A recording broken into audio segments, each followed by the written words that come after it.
Good morning students. Hindi हमारा जॉस telegraph training centre Shrirampur smart centre की तरफ से ये जो ऑनलाइन क्लास हो रहा है, तो मैं उम्मीद करता हूँ तुम लोग सब अच्छे हो और घर में हो। तो तुम लोग जो अप्रैल में 2020 का जो बैच हो, अभी कुछ महीने पहले गरम करबे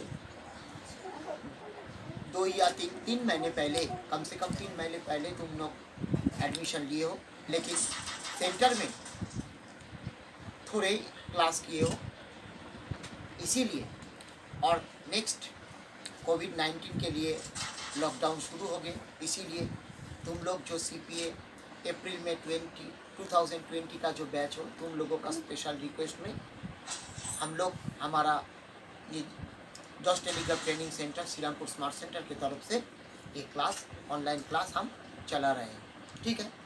तो पिछले जो क्लास में हम दिखाए थे, जो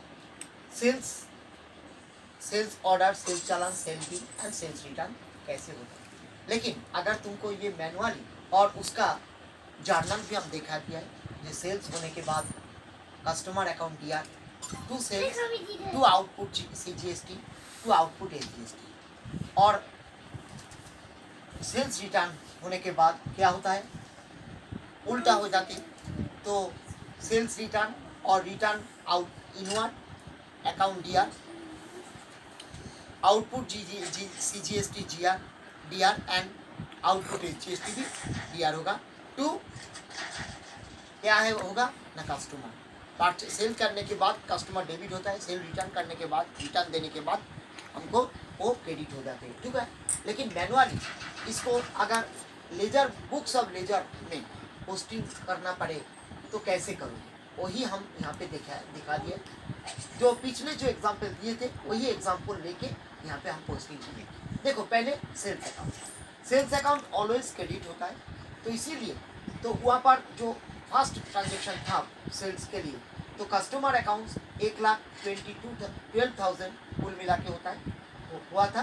तो इसमें तो सेल्स को क्रेडिट होने से कस्टमर अकाउंट दिया, तो क्रेडिट सेल्स का क्रेडिट साइड में कस्टमर अकाउंट दिया, टू डेट दिया है 1,12,000 रुपया यहाँ पे। लेकिन यहाँ पे कोई अमाउंट नहीं था, इसीलिए इसको बैलेंस निकालने के लिए, हाँ, इसको इक्वलाइजेशन करने के लिए इसमें बैलेंस आएगा, सेम रुपीज आएगा, और कोई ट्रांजेक्शन यहाँ पे नहीं है, इसीलिए, ठीक है। तो इसको कहते इसको कहते सेल रिटर्न। तो सेल्स अकाउंट तो अलग से हम अगर सेल्स रिटर्न और रिटर्न इनवर्ड करेंगे, तो सपोज इस कस्टमर हमको माल रिटर्न करें, तो हम कैसे ये करेंगे। तो लास्ट जो एग्जांपल दिए थे सेल रिटर्न का, वही एग्जांपल को यहाँ पे हम रिकॉर्डिंग किया, पोस्टिंग किया। तो कैसे सेल्स रिटर्न और रिटर्न इनवर्ड, तो यहाँ पर भी डेबिट क्रेडिट दोनों साइड है। तो इसमें सेल्स करने के समय सेल को क्रेडिट होता है और रिटर्न करने के लिए सेल्स डेबिट हो जाते हैं। तो यहाँ पर डेबिट में साइड में हमको सेल रिटर्न का डेबिट साइड में टू कस्टमर, तब कस्टमर क्रेडिट हो जाएगा। तो कितना थोड़ा अमाउंट रुपया हम दिया है, इसीलिए उसके GST लेके 56,000 रुपये इसमें डेबिट हो रहा है। और यहाँ पर कोई बैलेंस नहीं है, इसलिए बैलेंस निकालने के लिए इसमें 56,000 से लिखना है और इसकी इक्वलाइजेशन करना है और उसका बैलेंस BD करना है।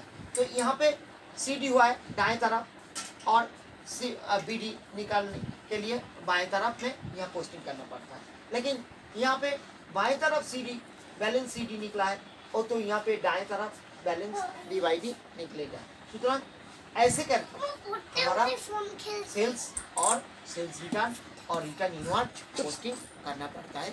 बाद में हम कुछ और बारे में, जैसे क्रेडिट नोट के बारे में हम चर्चा करेंगे। तुम देखते रहो।